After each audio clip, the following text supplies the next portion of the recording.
Hello everyone. তো আমি সন্ধেবেলা ভাবছিলাম কি খাবো কি খাবো, তো তোমাদেরকে বলছি আমি কি খাবো। বাট তার আগে তোমরা সবাই বলো যে আমার বেনুনিটা কীরকম লাগছে, ঠিক আছে, আর আমার চুলটা মানে বেনুনি করে কীরকম লাগছে অবশ্যই কিন্তু কমেন্টে বলবে, ঠিক আছে।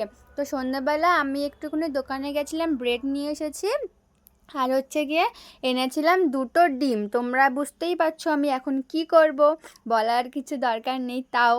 তো আমার খুবই খিদেও পেয়ে গেছে, তো আমি তাড়াতাড়ি চলো করে নিই। তো এইদিকে বেডগুলো সব বের করেছি, বার করার পরে এগুলো একটু হালকা করে ছেঁকে নিচ্ছি, তাতে ভালো লাগবে খেতে।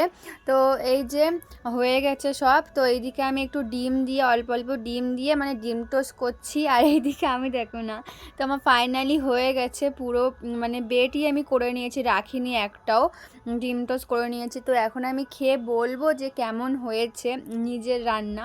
রান্না না যে সবাই করতে পারে এটা, তাও মানে আমার সন্ধ্যাবেলার টিফিন। যাই হোক, তো এদিকে আমি খাচ্ছি, মানে আমার সত্যি কথা বলতে আমার খুবই ভালো লাগে ডিম টোস্ট খেতে, আর আমার খুবই ভালো লাগছে। তো আর কি বলবো, টাটা।